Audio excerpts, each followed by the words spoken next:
Nithyananda Paramashivoham. Om Nithyananda Paramashivoham.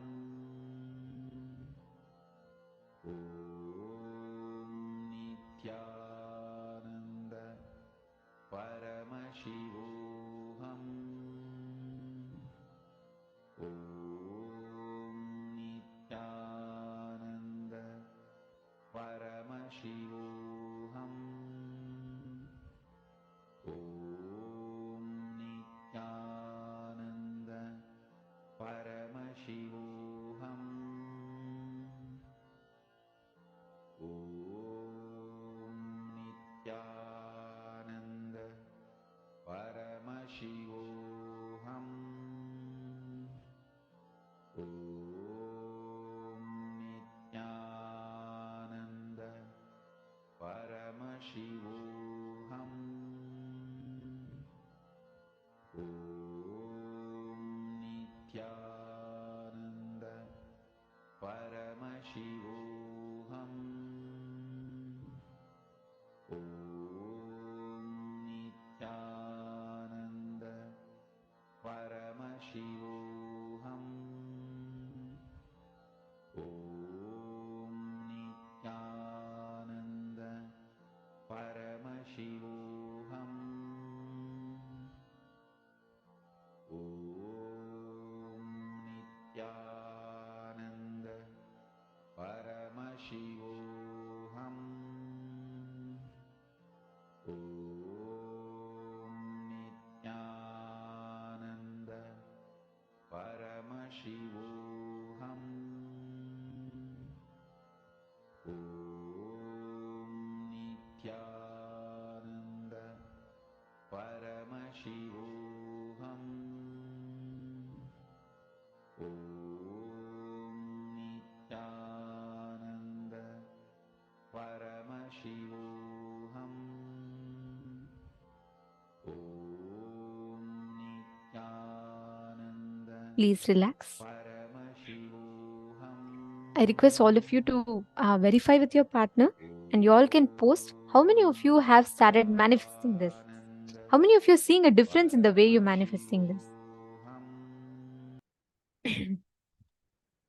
See, right after you do this samyama, right, the way you cognize yourself will not be limited to your form. You will actually cognize, when you visualize yourself, you will visualize that effulgent light. With that, anytime, whenever you scan, you will manifest that space so beautifully inside you. You're all understanding? Yes. I request every one of you to share how many of you have started manifesting.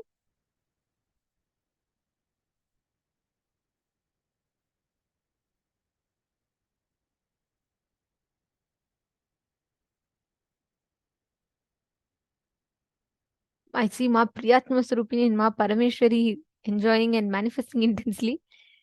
I see a lot of wow and yes. Come on, how many of you have manifested? Ma Parashakti has manifested. Very nice.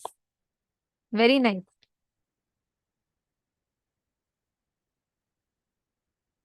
All the others in all the other rooms, please post. Wow. Ma Priyatma Surupini has manifested. Ma Lalataksha has manifested. Excellent. Ma Dhyana Spillav has manifested.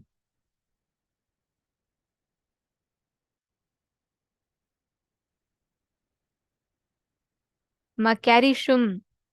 Ning. See, understand, just if you all focus on bringing that Lingodbhava in you, that's the essence of this whole thing, right?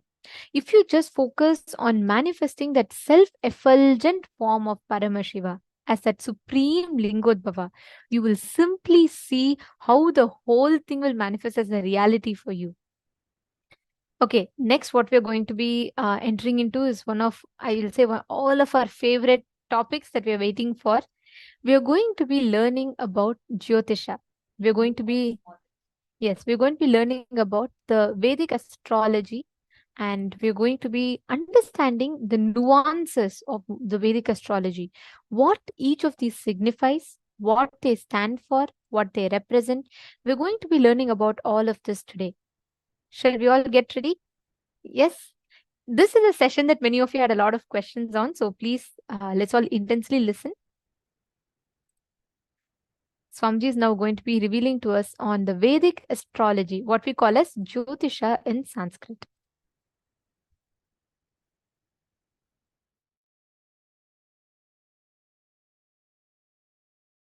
After Arunagiri Yogeshwara taught me the knowledge, Jyotish, please understand, in Hindu tradition there are two.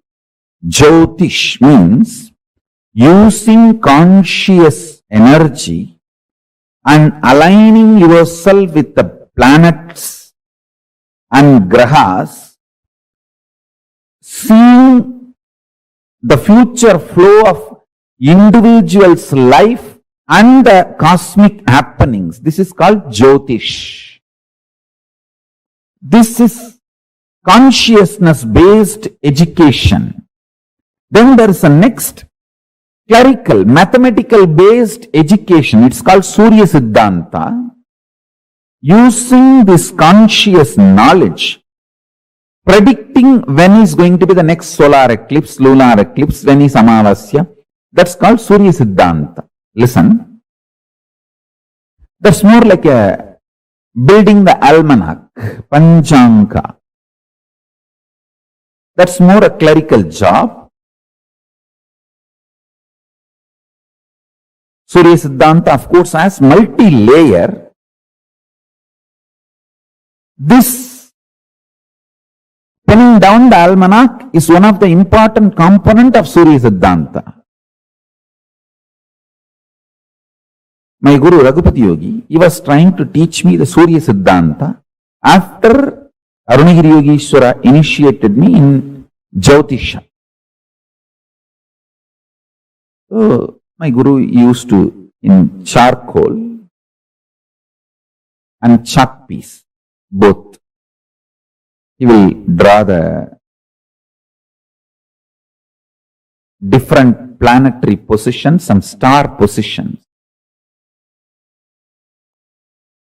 And from the house, he will get the kolamav. Kolamav means the color powders which is used to make rangoli.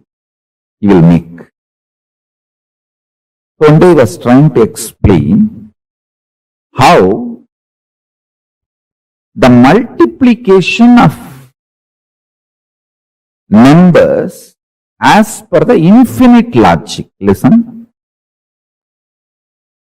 The binary logic's multiplication, all of us know. Whether you call it 2 plus 2 is 4, 2 into 2 is 4, or 3 plus 3 is 6, 3 into 6, 3 into 3 is 9. All this belongs to binary logic.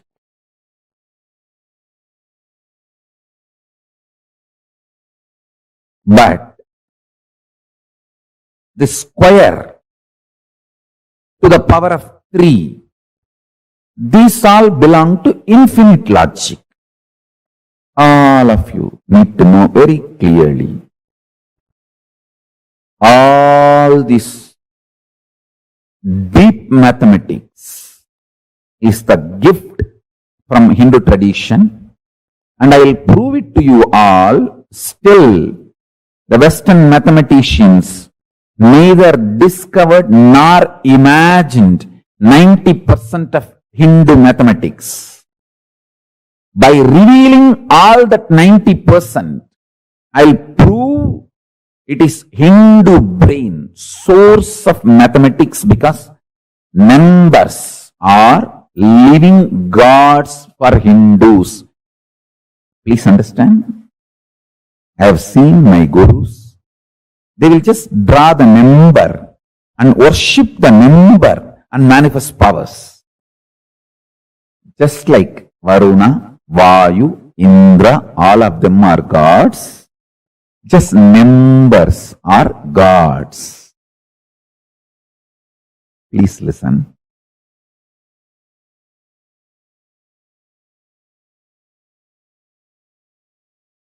When you worship cow as conscious existence, the amount of good things you receive in your life, only a cow worshipper knows.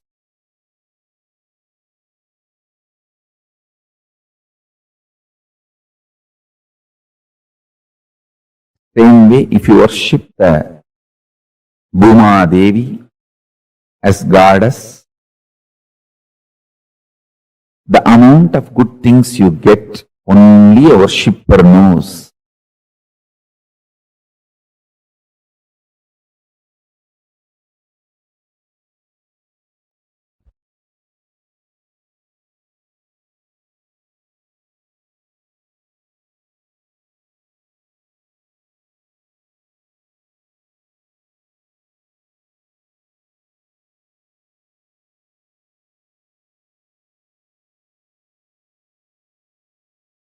Why I insist on physically detoxifying you?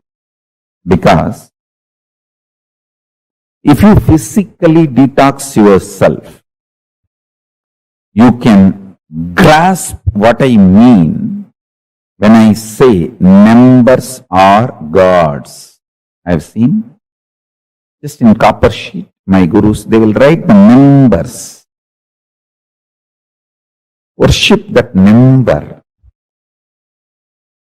and reveal the great principles to me. Not only that, just by worshipping that member, they will manifest powers.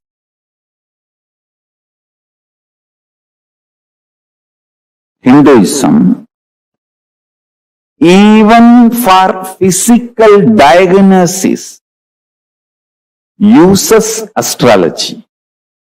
If you go to a real Ayurvedic doctor, you see, all Ayurvedic doctors who are rooted in original tradition, whether Ayurvedic doctor or Siddha doctor, the traditional, authentic, scripturally educated, empowered, entrained Siddha doctors or Ayurvedic doctors, they will basically know the Jyotisha, because Jyotisha is Anga, part of Ayurveda science. Siddha Vaidyattil Sarambarthalum, Ayurvedatil Jyotisham Parthalum, Maruttuvattin Adippadayana Satyangalul Ondru. In Siddha tradition, there is something called Sarambarthal, means when you go to the doctor, what was the breathing pattern of the doctor and breathing pattern of you? It's a science. And what was the pattern of the planets? I should say grahas, because the word planets is a mokka. Graha is the living word. For a living being, you cannot use the word it. For a living being, you only can use the word with the reverence of life added to it. Planets are living beings.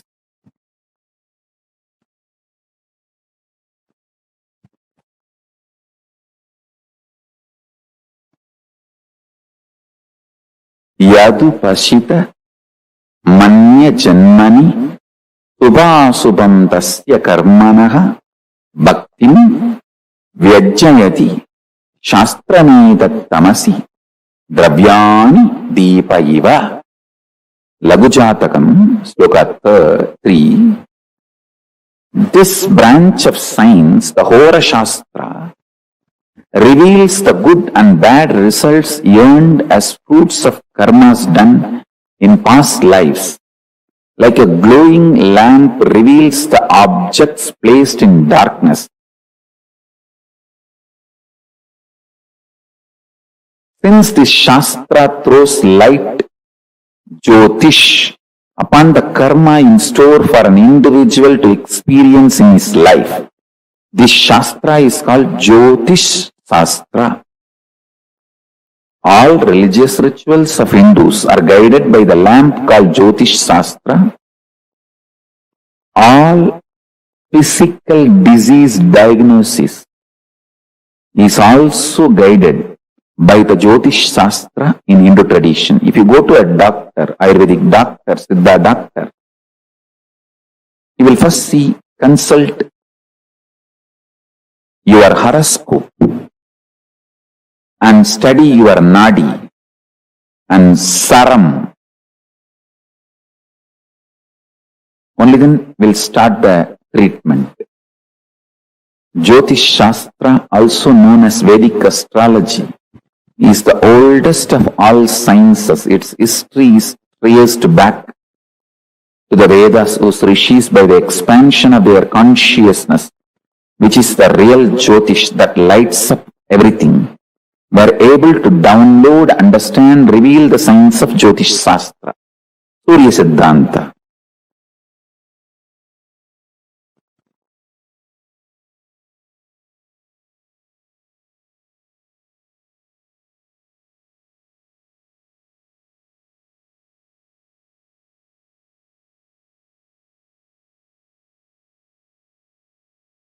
Understand?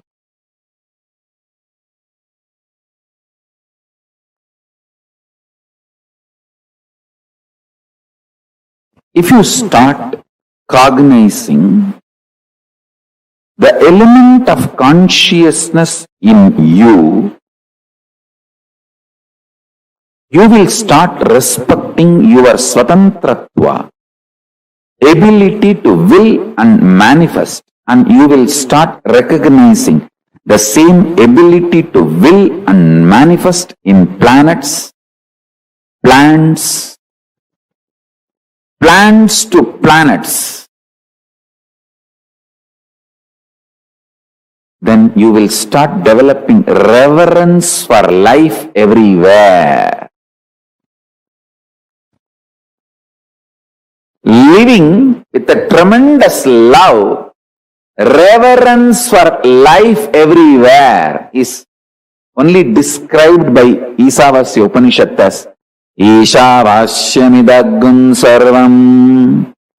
If you think you are just a matter, you will look at the whole world just as a matter. If you realize you are consciousness, then you will understand the whole thing which exists as consciousness. Ishavashyamidaggun sarvam.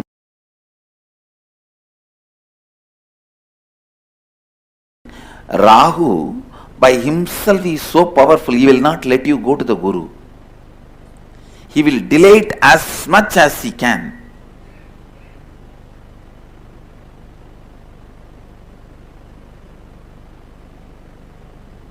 Only if the Surya helps or Chandra helps, you can go to Guru.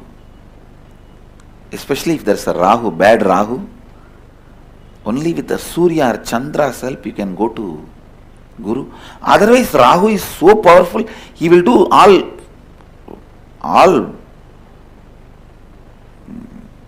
what to say, Rahu has no compassion.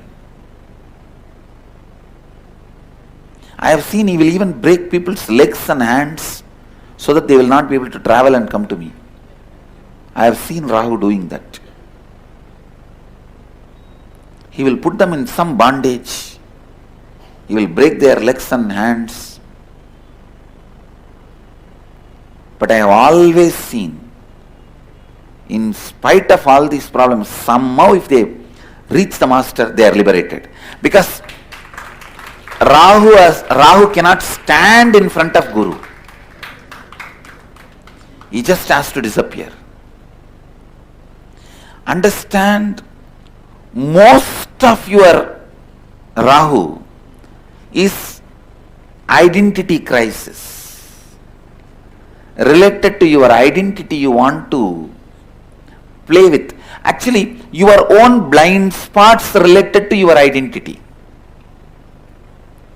That's the right word I will use. Even the identity crisis has some meaning which you can give on your own. There are some unsaid concepts in the word identity crisis. So it is not the definite definitions of Nithyananda standard. So I will use the word blind spots in your identity. Blind spots in your identity is Rahu. Exposing yourself to your identity completely and completing is Ketu. That is why Ketu always leads to enlightenment.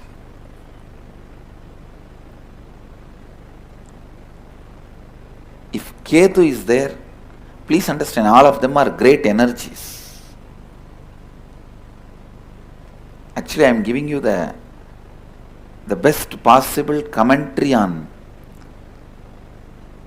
Vedic Astrology.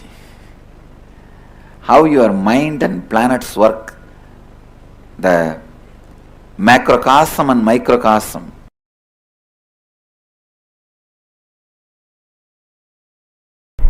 From the level of Shushruta, the visionaries, great visionaries. And in India we had a great tradition called medical astrology or astrology medicine, where Varahamigura, the great masters, they will study even the nakshatra and grahas and time, and then based on that they will give medicines. Even all that was used for diagnosis. So somewhere all these understandings internalized medical system, which will be the greatest gift to the world from India. Let's hope and work on it.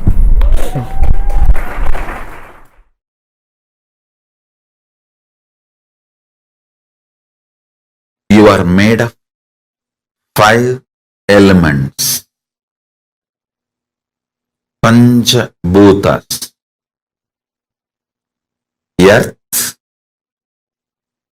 water, fire, air, space. In Sanskrit, Prithvi, Appu, Agni, Prana or Vayu, and Akasha or ether. So listen. Science of reaping the benefits of the space is astrology. If you understand astrology, every day you can see success, because morning itself you will know in which direction if you put your energy, you will continuously get success. Listen, astrology is not to put rules on you, but to give you the profit loss warning. Listen carefully. Look at astrology only as the secret insider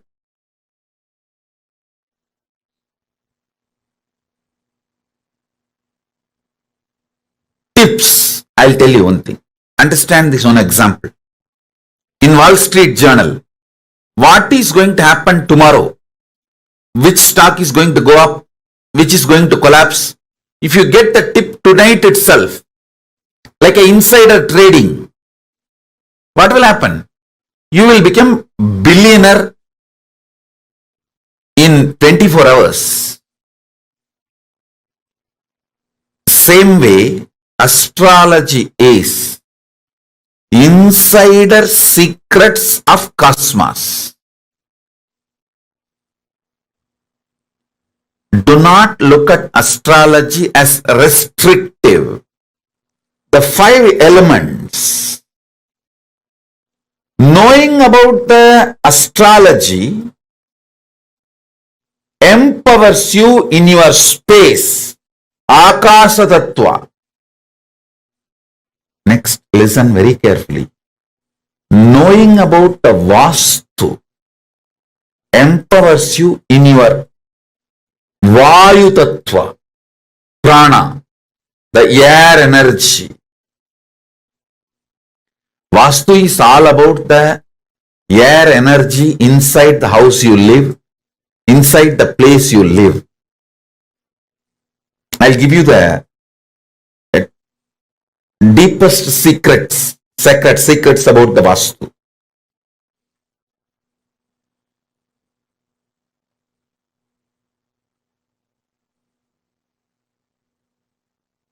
In your own house, sit in southeast, you will feel fresh whole day. You will work, your thinking will be so sharp from morning till night. Sit in northeast, you will feel sucked within just 1 hour. Because the place to sit is southeast, Nairuti. All this you can see in your own everyday life.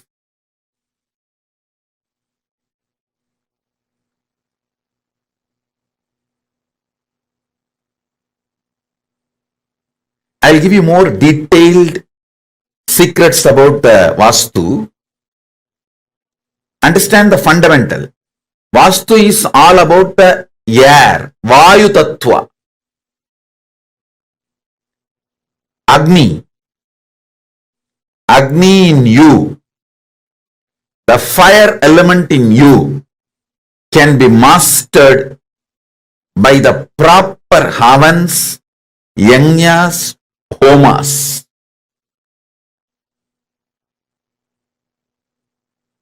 Water element in you can be mastered through yoga, bending the body, making your body fluid, flowing. Finally, the Prithvi Tattva, the earth element in you, can be mastered by wearing the right gems. The right gems can make your whole body master the Prithvi, earth element. Listen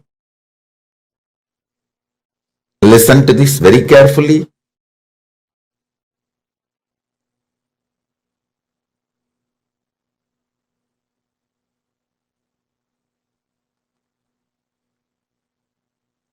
Astrology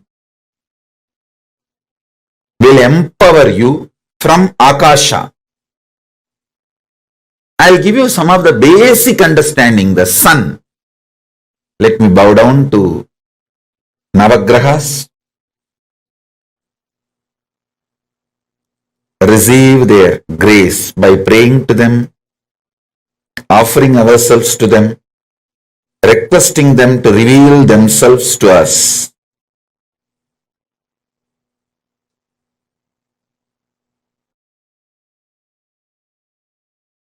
Adityaya Somaya Mangalaya Budaya Cha Guru Shukra Sanibhyo Rahave Kedave Namaha Om.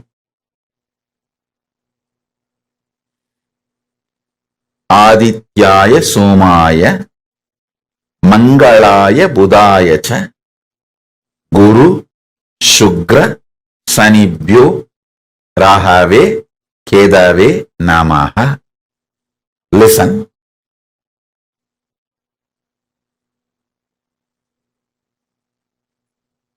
The truths I am revealing to you now is not only just words, it is an experience.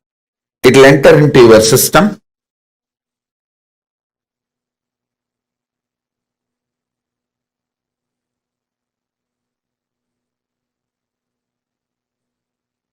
With the grace of Paramashiva,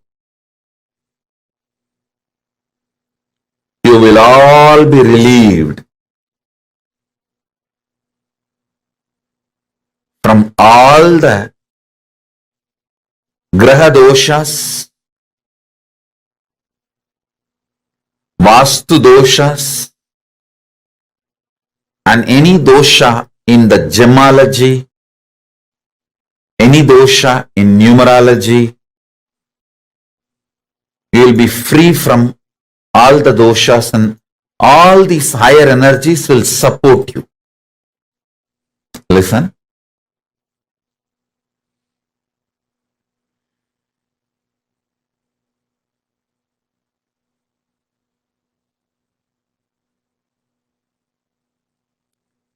Sun, Aditya, sun energy is an enlightening energy.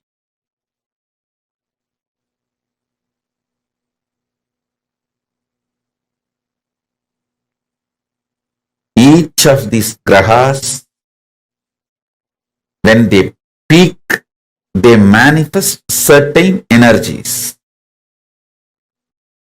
And it is not actually restricting, it is empowering. When you know your sun energy is in peak, spend your time towards unclutching and enlightenment. When you know your Shukra is peak, go and take risk in any investment, any business, money related, any pleasure, like you want to propose to someone, any pleasure related activity, money, luxury, vacation, sexual pleasure, any pleasure. When Shukra is high, simply will manifest it.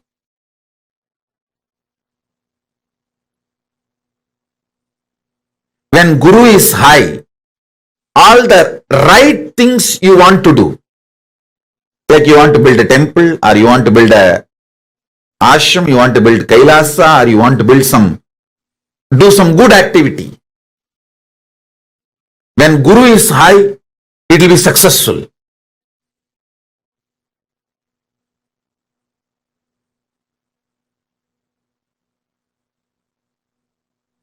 Having even basic little bit knowledge about grahas, I am not asking you to become an astrologer, but basic little knowledge, introduction,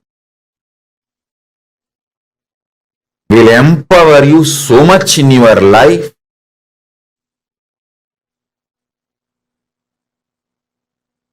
You will be so successful.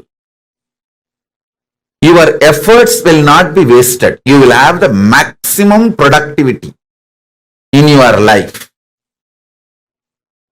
Your whole day will be absolutely productive. Absolutely productive.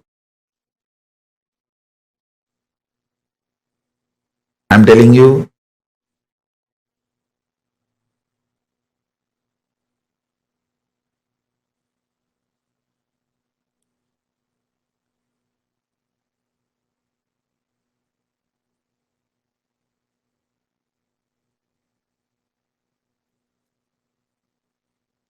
whenever your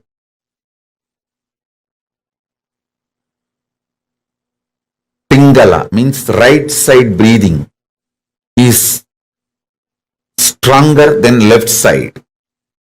Right nostril is more active than the left nostril. Sit and do planning, visualization, unclutching, all the creative things.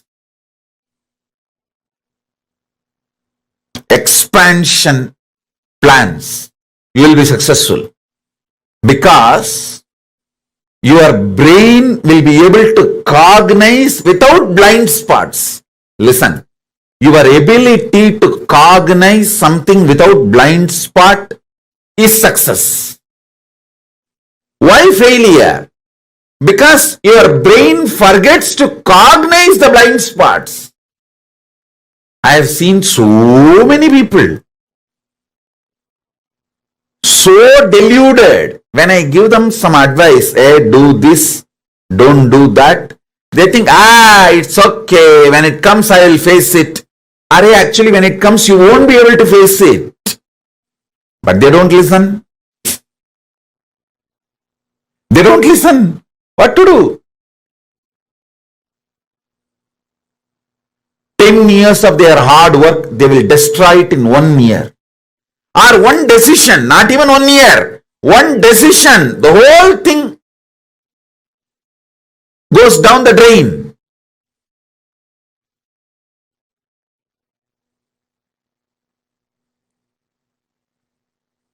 Even though I told multiple times to multiple people, I have seen when they have Guru Kripa means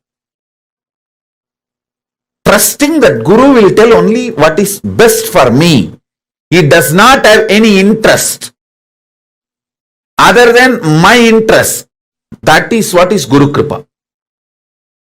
If you know, I will tell precisely what is good for you.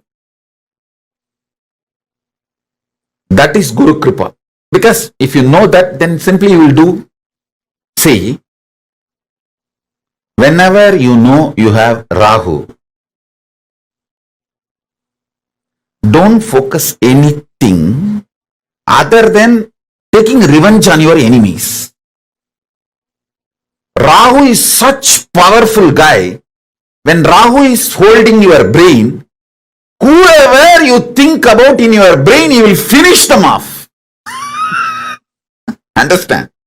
See, always people were thinking Rahu Dasa is bad. Rahu is bad. No! Rahu will destroy all your enemies. See, when Rahu is possessing your brain, Rahu is high on you, just remember your boss, manager, whoever you want to take revenge. Nothing else is required. He will finish them. And so much things will be cleared for you to proceed further. You don't need to take revenge on people. Just wait for Rahu to possess your brain. That time just think about them. See, when Guru is high, don't try to attack your enemies. You will fail. When Rahu is high, you don't even need to attack your enemies. Just remember these are the fellows, your enemies in your brain. When you see Rahu does not have any sense of direction. He is extreme violence. He doesn't have a reason, logic. Anybody you keep in front of him, he will kill them. He will destroy them. So whenever Rahu is high, don't sit and do business plan. No. Just pray to Rahu. Rahu, I know you are high on me. Now please, I am showing the photographs of all these people. My manager who did not give me the promotion. My colleague out of jealousy poached my team. And this fellow out of jealousy, he destroyed my relationship. And this girl, out of jealousy, she took away my wife, my husband. And all those people, you keep them in the stock when Rahu is high on your energy, which is supposed to be the bad time. All astrologers will tell you, oh, when Rahu is high, just keep quiet, don't do anything. I tell you the secret. When Rahu is high, meditate on all those fellows whom you need to destroy. Think about all the fellows who you need to destroy in your life. See, he will do the job for you. He will simply do the job for you. Use all the cosmic energies.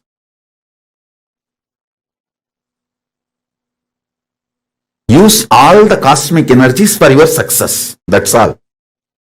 Ketu is absolute compassionate. Whenever Ketu energy is high, build new relationship. Hire more people for your team. Make new friends for your life. If you want to start a new relationship, start new relationship. All the compassionate, love, expansion, knowledge centric, creative, do when Ketu is high. When Ketu is high, he will do everything knowledge centric. When Ketu is high, even if you want to buy one house, suddenly you will see the same house will come with at least 25 more acres free of cost. If you want to buy 20 acre, for the same cost, you will get 2000 acre. Ketu is that kind of person, that kind of energy. Please be very clear. Rahu is bad only if you show your head to him. If you show your enemy's head to him, Rahu is good for you.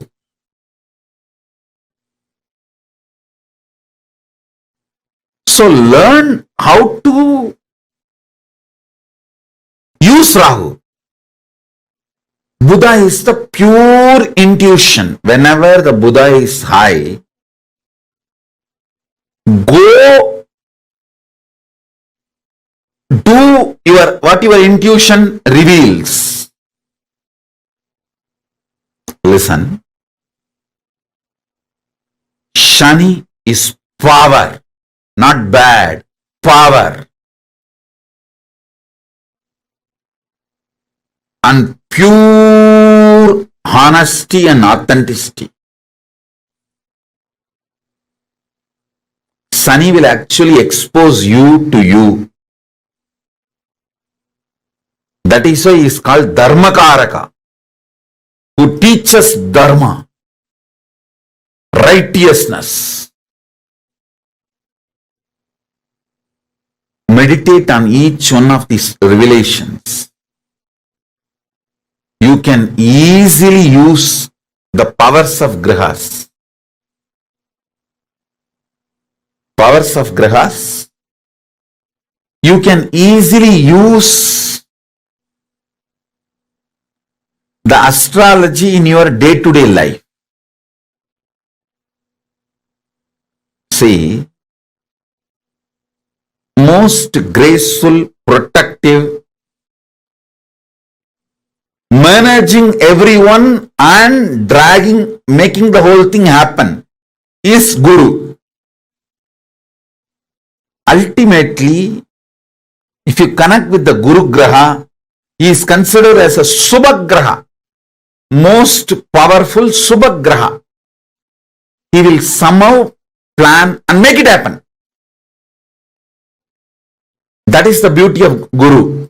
Even if you have messed up 100 times with the 200 things, he will somehow do the best for you in the given situation. That's Guru.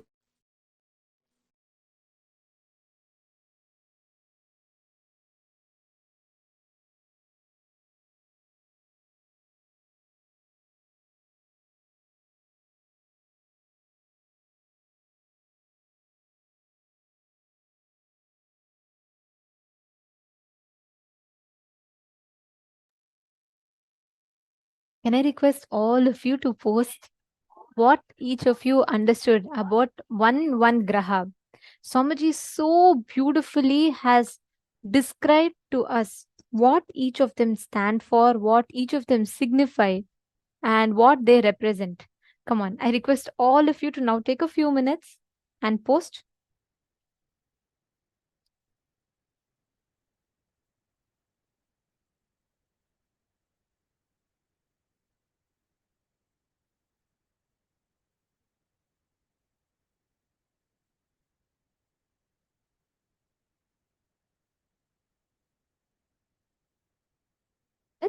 You all can post. This is one of the most profound revelations ever. The way Swamiji describes the grahas, we always think the moment we talk about planets or planetary positions, right? The first thing that comes to all of our head is like, oh God, this is, if the position is not proper, it will have a negative impact. We think so much in our head about it. We have so many, I would say, misconstrued understandings.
See, the moment we tell about planets, right? Most of the times we have a very wrong understanding, wrong idea of the whole thing. What do we think? We say, oh, these planets will have an impact on us. There are a lot of malefic effects that they carry. We carry so many different understandings inside of us. I would say misunderstandings inside of us about planets. The moment we talk about planetary positions. And if you also see the way how Swamiji is so beautifully explained to us, I think this is the most practical way of even understanding about these planets, planetary positions, how these planetary positions can influence us. You will not get this mapping no matter how many years of studies you do or how much you pay. You will never be able to get this science because it's multiple knowledge sources just crushed together and given their essence to you. That's why this is like one of the very, very, very most popular days of this program, because this profound science that Swamiji is teaching to us is extremely rare and you would not find it elsewhere. The compassion of Swamiji is that Swamiji has made this science, this entire knowledge available completely free of cost. Now let's all take a few minutes and understand, like quick recap of what all Swamiji had revealed. See, the moment you come out and you're born, the moment your consciousness enters this body, the energy level of the cosmos gets printed in your very consciousness. Your inner space gets the print of the cosmic energy level based on the time of our birth and the position of the 9 major energy centers, the 9 grahas. That print is what is your horoscope. Jyotisha, the Vedic astrology, means using your conscious energy and aligning yourself with the grahas, seeing the future flow of the individual's life and cosmic happenings. This is consciousness-based education. Understand, having an idea about your horoscope will give you the intelligence and acceptance to decide about your life. if you start cognizing the element of consciousness in you, you will start respecting your swatantratva, ability to have a will and manifest what you want. You will start recognizing the same ability to will and manifest in the planets. Understand, this is a very, very high consciousness-based education system, and this is what Swamiji is reviving and gifting to all of us.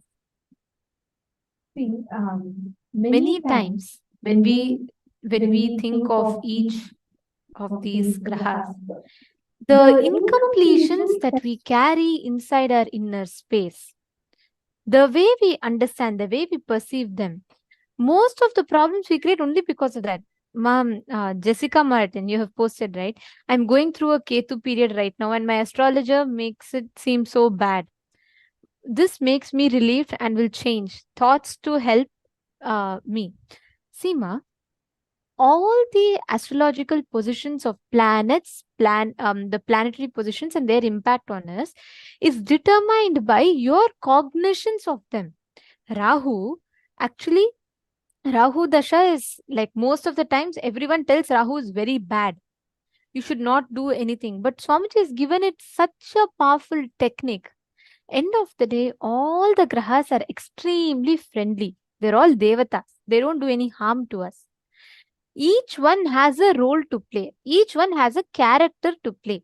It is like saying, oh, just because when your body is healing itself, when your body is right after you fall, when your body is healing itself, the feeling it produces is pain.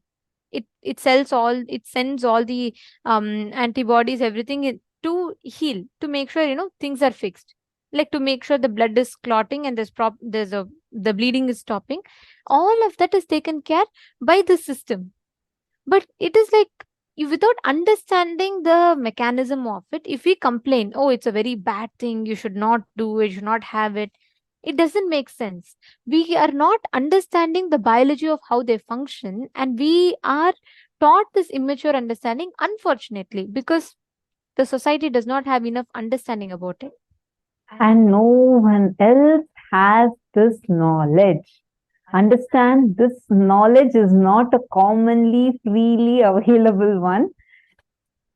The studies of Jyotisha, all of these exist, and only an incarnation can decode it to the level that Swamiji has decoded it.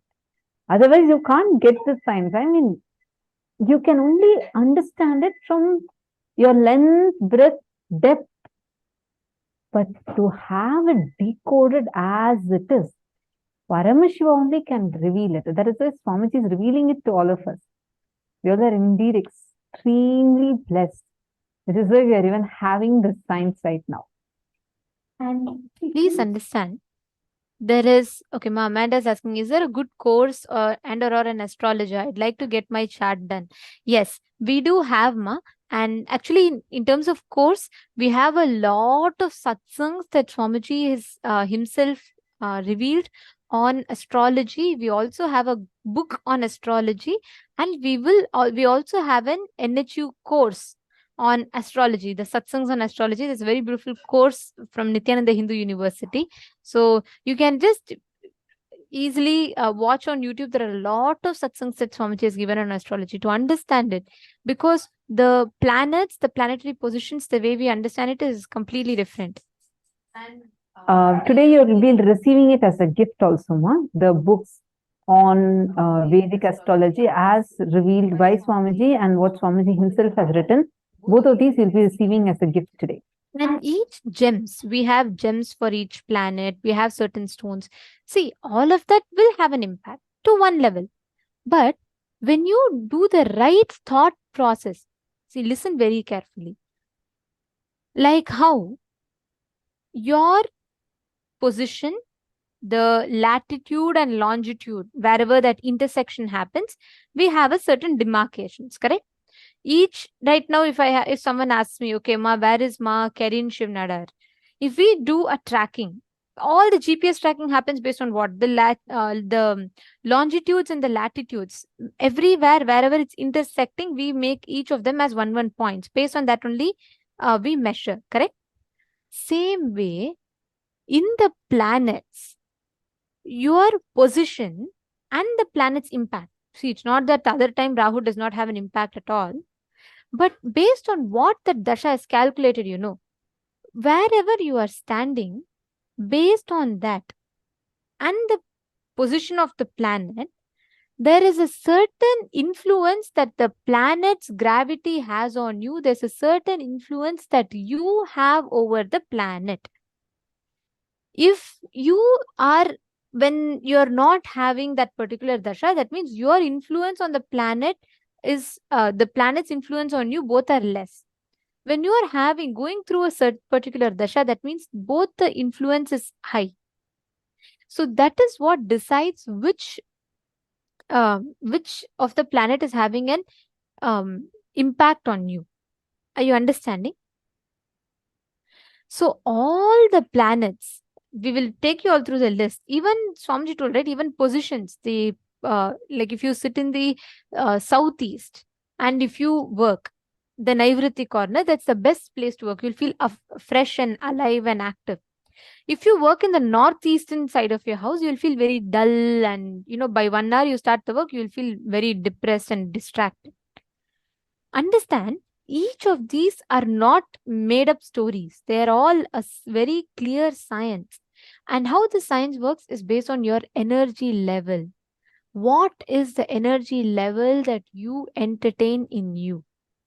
Because the cognitions you have inside you matters. They all have a certain impact. Like, just repeating the points that Swamiji said for each of these grahas. Whenever you have the Aditya, the sun, when the sun energy is at its peak, you should spend time towards unclutching.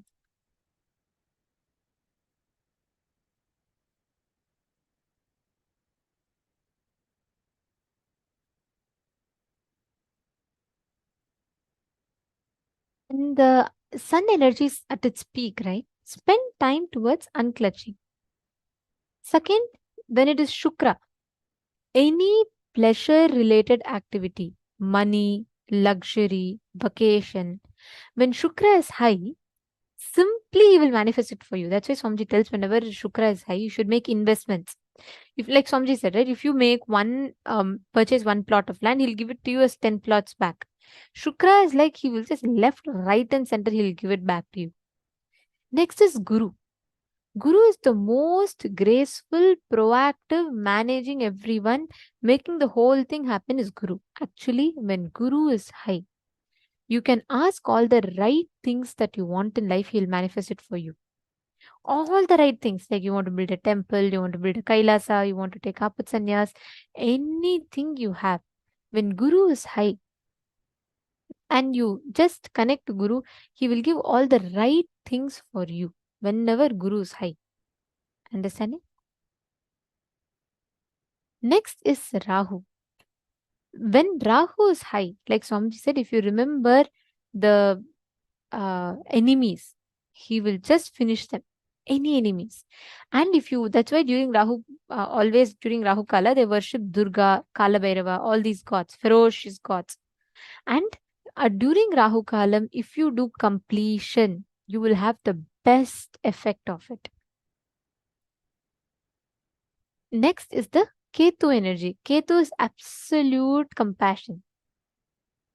Whenever Ketu energy is high, if you build new relationships, when you have to expand any relationship dimension, like for example, if you have to hire more people in your life and in your office, if you have to make new friends, or even another example is if you want to create any alliances, you want to, marriage or any relationship that you want to confirm, when Ketu is high, if you do it, it's very good. When Ketu is high, even if you want to buy one house, suddenly you will see the same house will come at least with 25 more acres free of cost. Each of these energy is extremely high, and the decision you take when these energies are high, they will have an impact. You all can note down, actually, you all can note down each planetary position.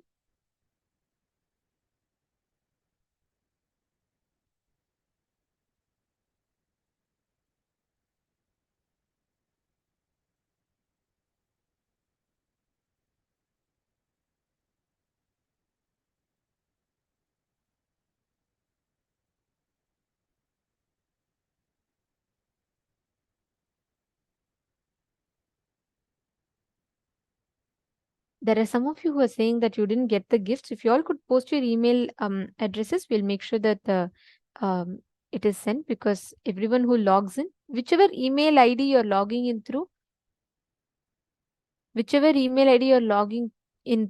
that email ID will be receiving the link. So if you could check in that as well once, and if you in that also, if you're not receiving the link, please do post. We will address it.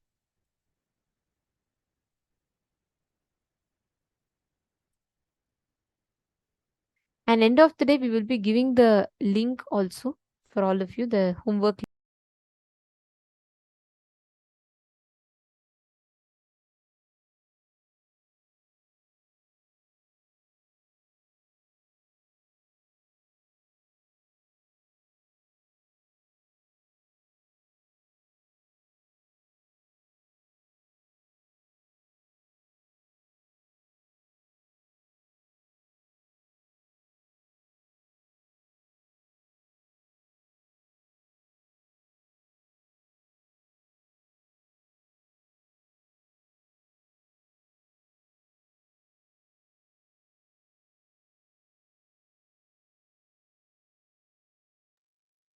The next is Buddha. It is the pure intuition. Whenever Buddha is high, just go do what your intuition reveals. Meaning, when your Buddha Graha is high, you will see that whatever your intuition reveals, let's say you feel strongly that your intuition says, come on, let's invest in this business now. Check if the Buddha is high. If yes, go ahead and do what your intuition reveals. Next is Shani. Shani is the power of pure honesty, authenticity. He'll actually expose you to you. I'll give you all a few minutes. Take a few minutes and meditate on each one of these. And you can all take down the notes of this, the grahas and their impact on you.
How many of you have written down?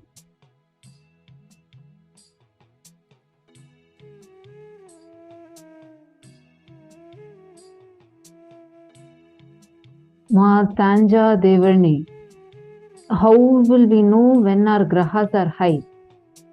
You should go based on the Vedic astrological chart of yours, the horoscope.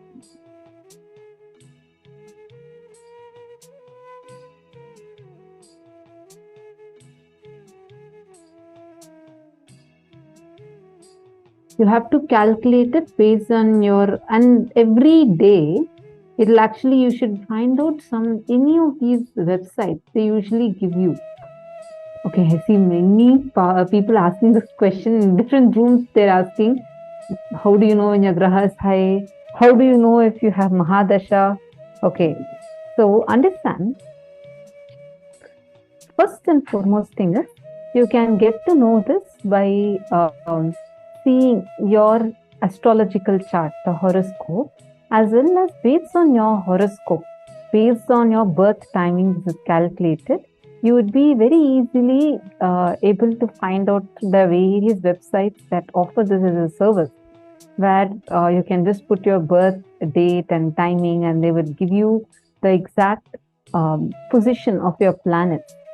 And just based on that, you will be able to know when you are having what dasha. Means all these details, these exact terminologies should also be used there. And there are certain periods, like for example, there are some panchang sites, P-A-N-C-H-A-N-G. If you just Google that, P-A-N-C-H-A-N-G. Now, whenever you find out about that panchang, like any panchang related site, you will be able to also see the timing. For example, every Trayodashi Tithi, whenever the Tithi is in Trayodashi, the 13th day, before the Amavasya, you would usually have Pradosham happen.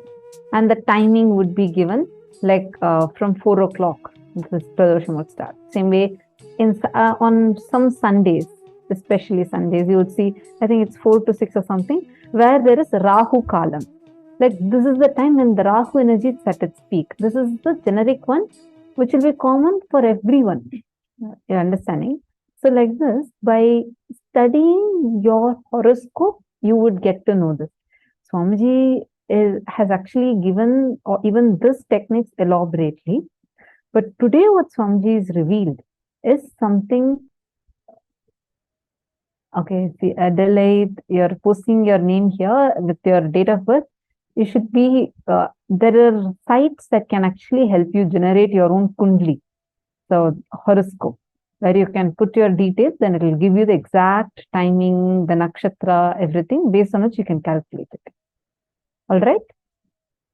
Any other questions anyone has? Can we take the grahas? Oh, can we take a photo of these grahas? Sorry, I'm not really understanding your question. You wanted to ask if you can screenshot the table we showed, no? So is that what you're asking?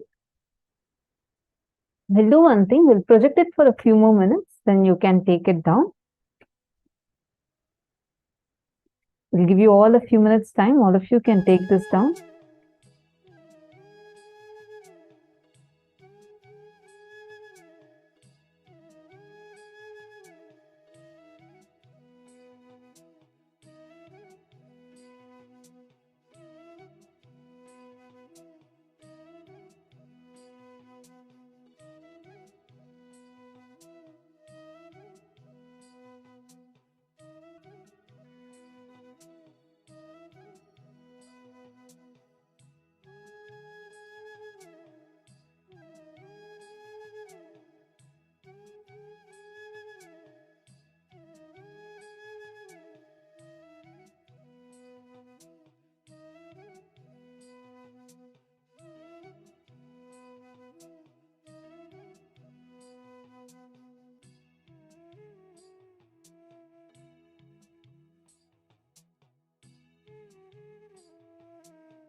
You have finished writing?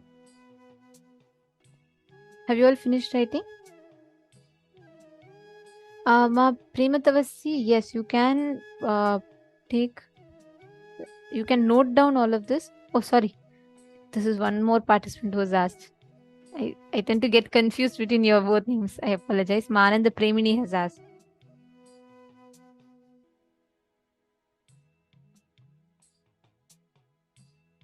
You can just note down, ma, and you can, each of you can put it, keep it ready, and write it down in a piece of paper. See, these are all very, very powerful sciences. It literally explains the science to us, for us to understand how these functions, these stars, the positions of planets, and the impact that they have in our lives, all of this. And whenever you make decisions, right, make it with this understanding. Make your decisions based on this understanding.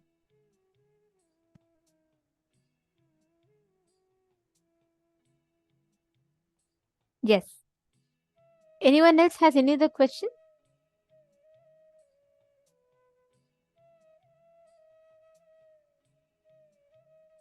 Matanja Devarne and everyone, actually, if you all sit and listen to Swamiji's revelation, the way you will understand, the way you will see it, the way you'll cognize your life will be completely different.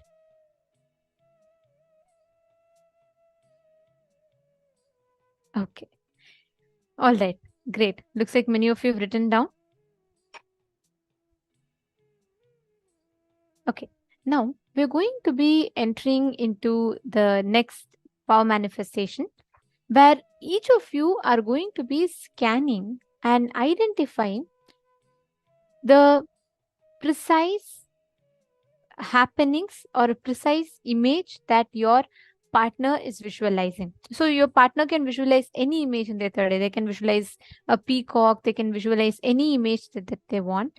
You're going to be connecting and identifying the exact image that they are visualizing in their third eye. You're going to be scanning it and identifying it. Okay, let's all do, and we'll keep this round short. So I request all of you to please connect and manifest it with your partners. See, do the exact same samyama. Visualize that effulgent light in you and manifest the power. Chant the Mahavakya.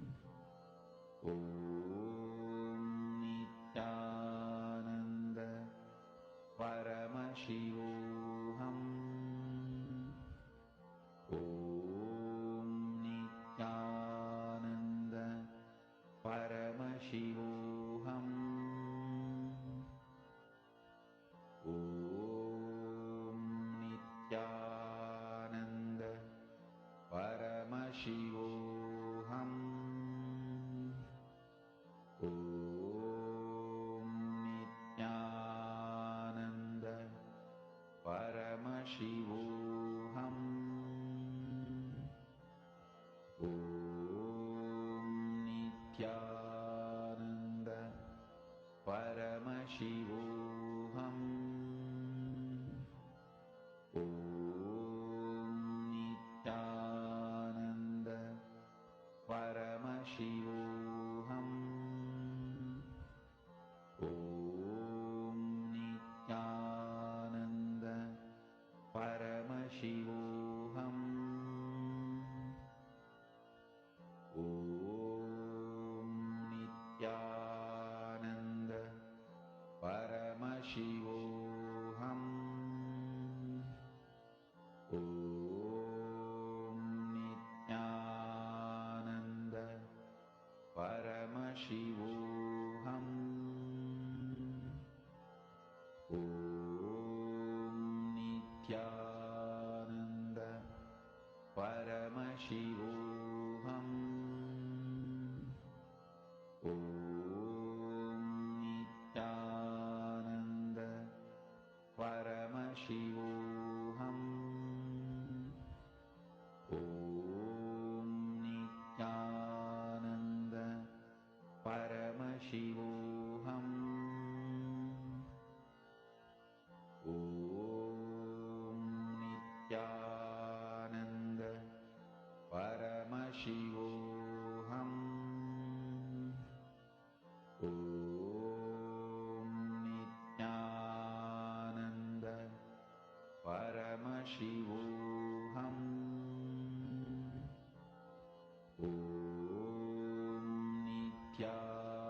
Nithyananda Paramashivoham.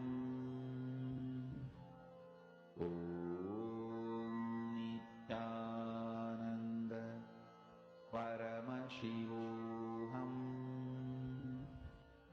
Om Nithyananda Paramashivoham.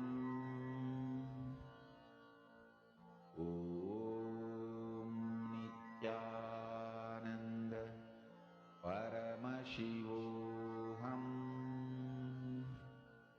Om Nithyananda